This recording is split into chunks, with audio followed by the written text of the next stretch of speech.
Hi, I'm James Eade at the Eade Foundation, and this is episode 66 of the Chess Files. The answers are out there. And just a word before we begin about the Eade Foundation. We try to build communities through chess. And so if you're part of the chess community, then you know how to contact the rest of us. But if you're not part of the chess community and you don't have the resources to start a community wherever you are, then the Eade Foundation can help you get started. And it doesn't matter what country you're from, it doesn't matter what language you speak. If you play chess, you're part of the chess community. And today's question is, who won the Arthur Award for 2023? And the answer is Dr. Milan Sombarac. And correct me my pronunciation, I have a stupid tongue. How do you say your last name correctly? Well, it isn't Smith. You're right. It's Sombarac, Milan Sombarac. You pronounced it well. Thank you. I got it right. You did, yeah. And so now you sent in an essay to the Eade Foundation, and the essay's deadlines is the end of January, which was the month of my father's birth. The Eade Foundation was named after him. And then March is my birthday month, and so that's when we announced the award winner.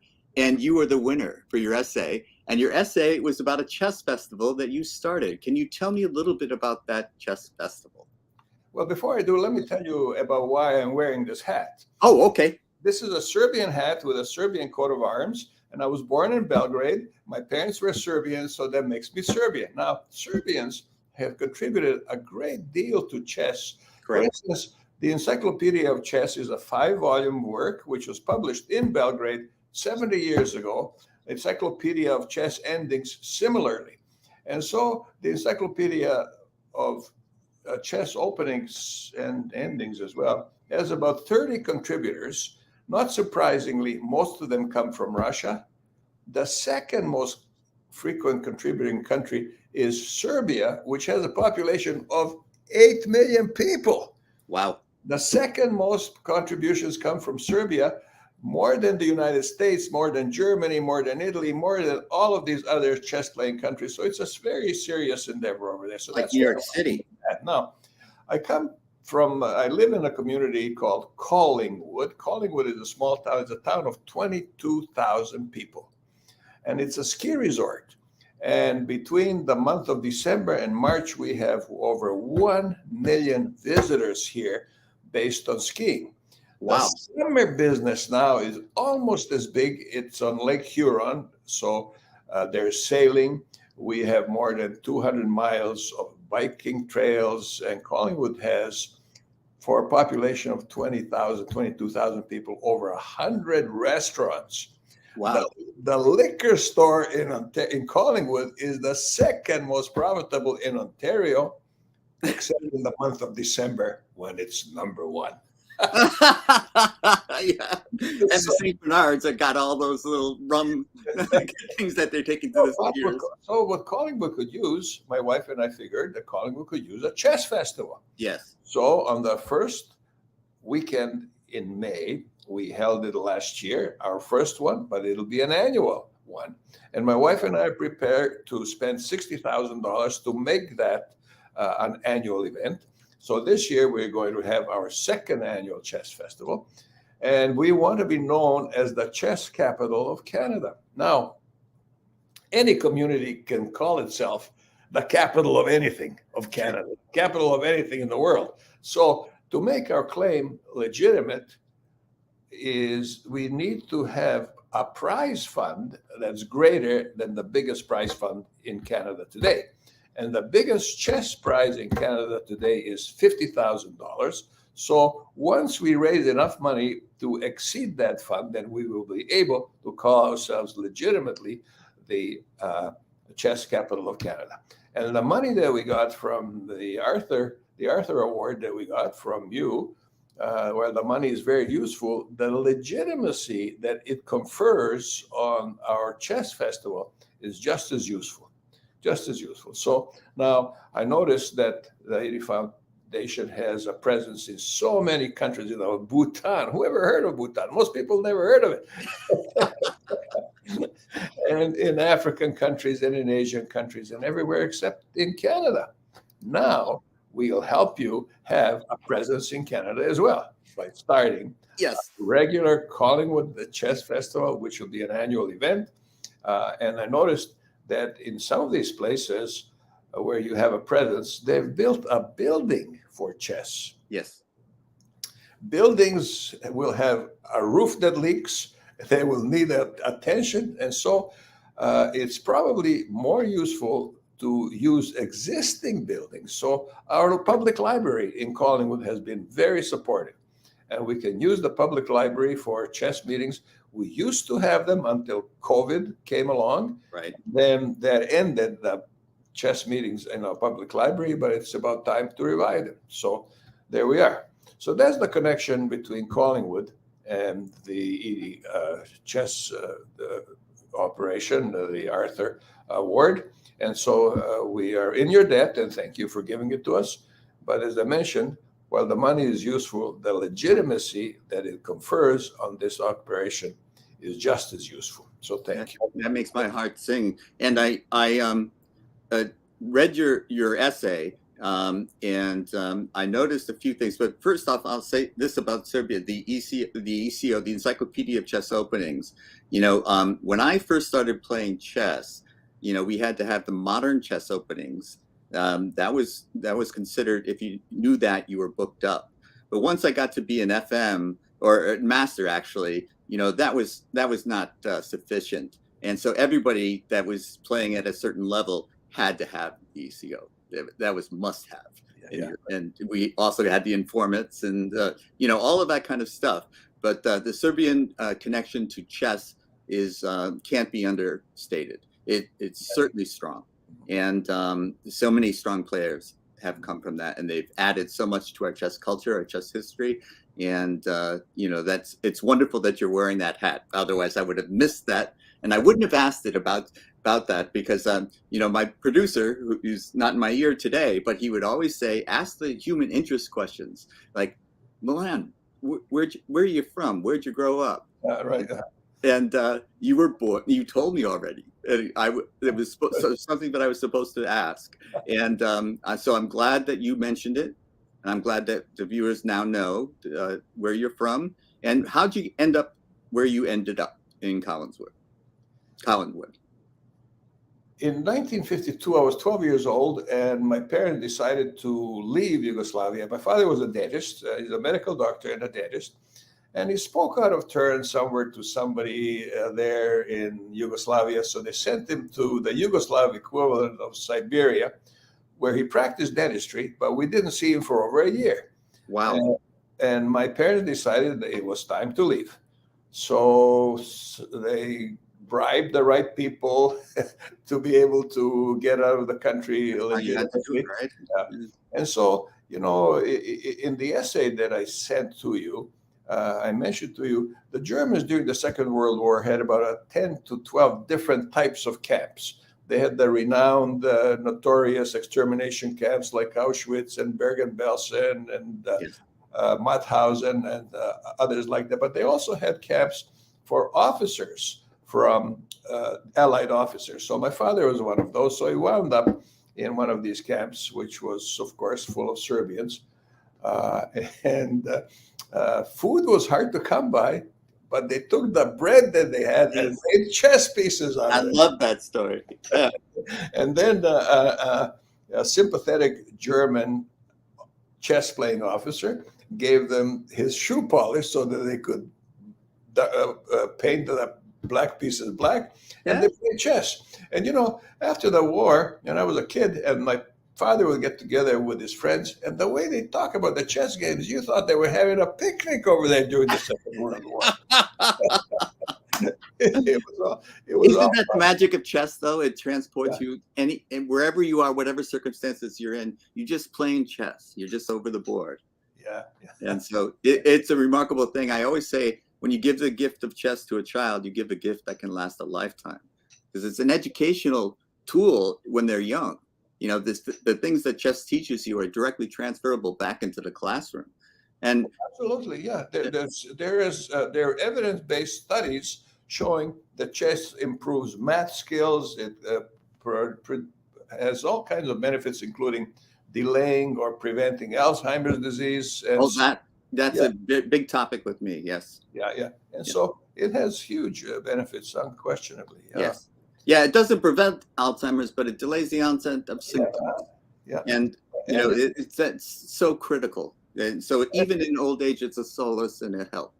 And yeah, yeah, and it improves reasoning abilities and thinking and planning, and the list is a long one. yes. The Even best, the ability to sit still and think, which children don't naturally have sometimes. They want to be active, but to be able to sit still and think is a skill set that they learn by playing did chess. you ever hear me say, James, and I'm not alone in this almost for sure, that I wouldn't mind spending a year in jail if there was another chess player there with me?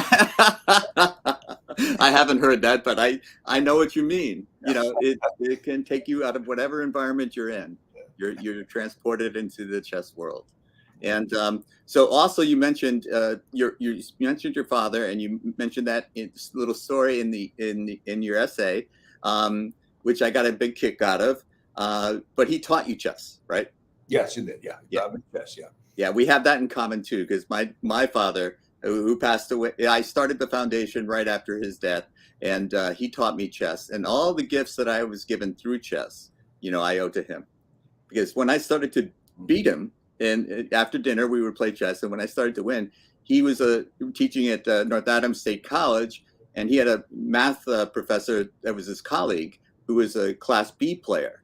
And so he had him come over and pick me up and take me to the college chess club, because he said, "Get away from me. Play these guys." Yeah, many of our schools in Ontario have chess clubs for students. Yes. And do you know the name Geza Fuster by any chance? No, I don't think I He do. was an international master. You probably know the name Pal Benko. Oh, yes. Pal Benko and Geza Fuster were friends. Benko has an opening named after him. Oh, yes. They tried to escape from Hungary. I think it was in 1956. And Benko was captured and spent a year or more in jail, from which he escaped. But Fuster made it, and he came to Toronto. And he was the Ontario chess champion and the Toronto chess champion many, many times. But he was Hungarian. And my father's original language, even though he was Serbian, was Hungarian.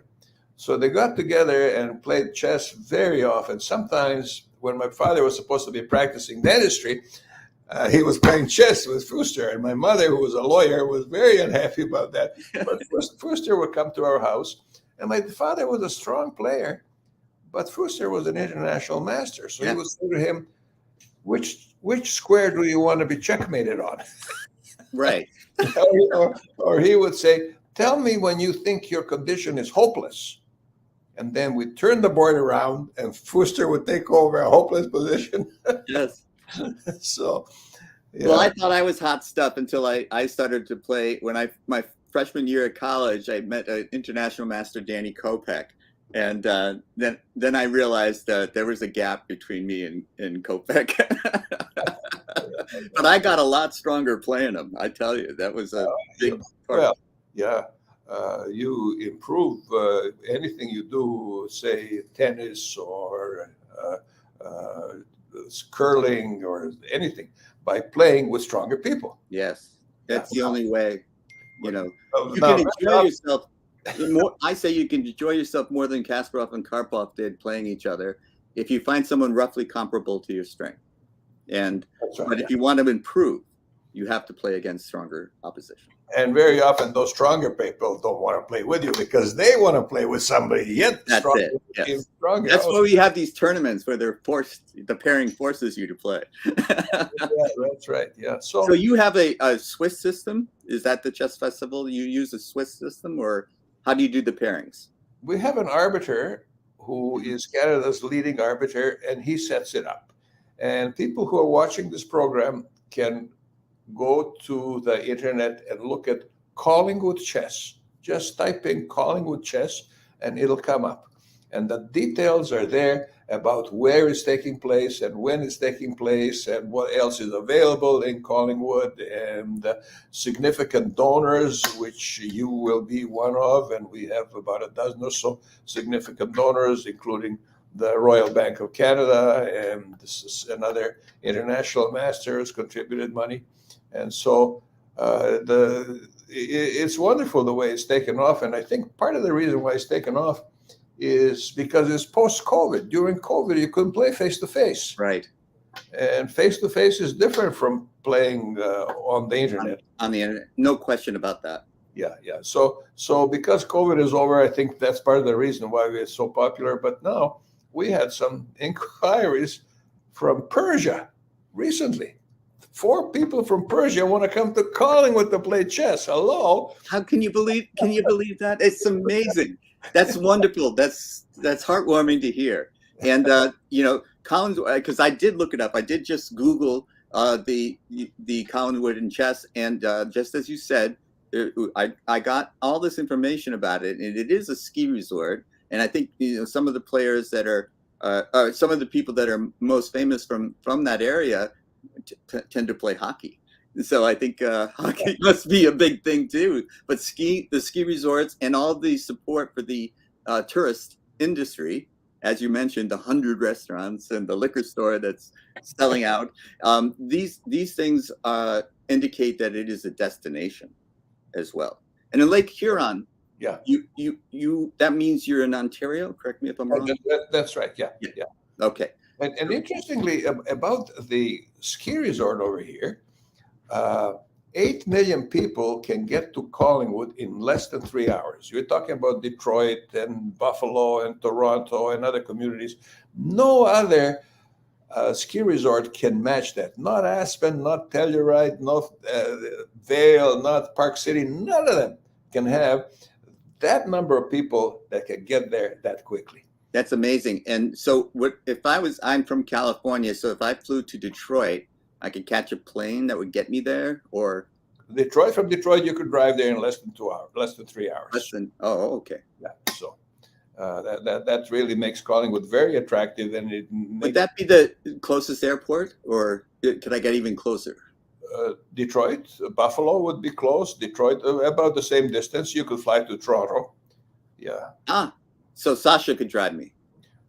Sasha Star. Yeah, Sasha could drive me. Yeah, Sasha could drive me. That's right. Yeah. and Toronto is only 2 hours away. So then I would go there for sure. Sure. Yeah. Because I'm thinking of stopping by just to take in the festival. Because what I think you've accomplished is amazing. And I just want to, part of the foundation's, the whole mission is to promote people, not only chess literacy, the ability to read and write chess notation, which opens up the ocean of literature for the reader, but also the ability to achieve chess excellence. So you're promoting that as well. You had a remarkable turnout of strong players. I have to thank my wife Rosie for being such a big help, and our Canadian. Shout out to Rosie. Yeah, leading Canadian arbiter Hal Bond. I don't know if you know Hal. I know him very well. Well, he is involved and he makes a major contribution. But between him and Rosie and some luck, and the community itself is very supportive. The mayor herself will come and greet the participants this year. Yes. Yeah. So you've built a community. You've built a community through chess. Yeah. There. And that community is drawing as much, people interest from Persia, as you said. But the world we have seen the end of distance in this world today. That's correct. Yes. Yes. That big television screen that you have and that most of our viewers have, that is made in South Korea, to ship it to California or to ship it to Toronto. Are you sitting down? I am. Good thing you're sitting down. Costs $3. So we have seen the end of distance, and of course the various bridging activities. Chess would be somewhere near the top of that, wouldn't it? Yes. And again, it doesn't matter what language you speak, what country you're from. When you play chess, you're just part of the chess community, and that's one of the things that I've always admired about it, is that you can come from all over and you're playing the same game and you're speaking the same language over the chessboard. You know why that is, James? It's because chess uses symbols. Say the numbers from 1 to 10, 1 to 9 plus 0 are numbers that anybody in the world can read in his own language. Yes. So you see these numbers because they're symbols and they can be read in any language. Similarly, music, for example, music notation, any musician can read it even though they don't speak the same language. So you bring a group of musicians together who can't speak to each other because they're from different countries, but they can read that sheet of music. It's a symbol. Yes. Chess notation is symbolic, made up of symbolism. And so there's a lot to be said for that. We could talk a lot about that, but as an example, those numbers 1 to 9, which everybody on the planet reads, everybody on the planet who plays music can read the same notes and can play chess, even though they don't speak the same language. Yeah. Yes, and the correlation between chess and music is something that, that I think it was Tarrasch, who's a great grandmaster, who once said that chess, like music, has the power to make people happy.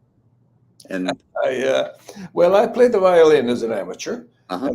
and I have a string quartet, and I played in 5 orchestras, and so there's what they call a green room. That's where the timpanist, when he's not playing, sits with some other musician who is not playing. Every green room has a chess set in it. Every green room that I've seen, yeah. So, and the thing that I was into jazz music. My dad was into jazz music, so I was not as much into it as he was.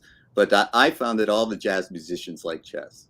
There's just some sort of beat to chess that they pick up on, and they like. You move, I move, you move, I move, and then I make a move that you don't expect, and it goes in a different direction. So you only have a child genius in chess, music, and mathematics. Yes. There's no child genius in history or in geography, anything. Yeah. Samuel Reshevsky, at age 8, took on 20 master level players and defeated them all. A child genius at age 8. Yeah. And Capablanca was the same way. He learned by watching his dad play his uncle. And all of a sudden he knew, hey, he started correcting them. At our first annual chess festival, I was defeated by an 8-year-old. Yeah. An 8-year-old. I was older than his parents were. He could have been my grandson. Yeah. 8-year-old. So child genius. Yeah. It's amazing because I remember a friend of mine who's roughly my strength. He's an FM as well. He was playing an 8-year-old girl, and he drew the game, and I took a picture and posted it and said he held her to a draw. Yeah. What's the name of those 3 Hungarian sisters? Bulgars. Yeah. Well, their father claims that he could take anybody early enough and expose him to sufficient training to make him an international master. I don't think that's true. I think they have to be born with the skill in the first place and then polish it. So he can take somebody with that gift and polish it to a very high standard. Yes. But you can't just by practice gain a level of 2,000 ELO points, can you? I think that there is something to be said for the training, but there's also something to be said for an innate talent. In the sense I use the word talent as just an affinity for the game, and it could be spatial relationships. It could be any number of things. But some people have it from birth. Yeah, as we said, that and like music, they just have the ear. They're born with it, and so you're never going to create a great talent, a genius. They're born. Yeah, that's I agree. Yeah. So Collinswood, is it Collinwood? I add the S by error. Collinwood is a destination for ski resort. There's many other things to do there, though, too. If you go to play chess and you have some time off, you can there's other things that you could enjoy yourself while you're there, right? Well, there are golf courses and the 200 miles of bicycle trails and sailing and boating and fishing and cycling and all these things. So the summer business in Whistler a few years ago exceeded the winter business. Wow. Yeah, and so it's that way there still in Whistler, and Collingwood is just about getting to that level. Yeah. Where that's so This now. was in British Columbia, Yeah. but it, yeah. So we have a shoulder season, as does Whistler, and so we decided to hold our chess festival in May, which is part of the shoulder season, because we want to attract tourists. Because that's why we have the 100 and more restaurants, and that's why we have the second most profitable liquor store, and so on. So the tourists make that possible. So we want to make the shoulder season a little more attractive to people. So that's why we selected May. That's post ski season and before the summer season. Exactly. Yeah. And so that's a wonderful idea. And so is the weather pretty okay by May? In May it is. In May it is. That's right. Yeah. And the other shoulder season is in November. Uh-huh. Very, very unattractive. So somewhere down the road, we might hold that chess festival twice a year. Right. Yeah. Dream big. Yeah. Well, you're off to a tremendous start. And, you run it 2 years, you can call it an annual. But yeah, I'm expecting you to keep it going. And you're putting a organization in place to make sure that happens. But thank you for your support, James. Yeah. It's my pleasure. And it's my pleasure to talk to you. And I always ask, is there something that I forgot to ask you that you wanted to share? Oh, I did want to ask you about the caves. I read, doing my intensive preparation for this interview, I thought that I read about caves. There's like 200 caves that you could explore right around your area. Oh, caves. Yeah, that's right. Yeah, we have caves here, which have snow in there in the middle of summer. The caves are so deep that in the middle of July, there's still snow over there. Yeah. And so the Huron Indians who used to live in this area, interestingly, the Huron Indians could send a smoke signal over a distance of 500 miles in less than 15 minutes. Wow. When's the last time you got a human being on the phone in 15 minutes?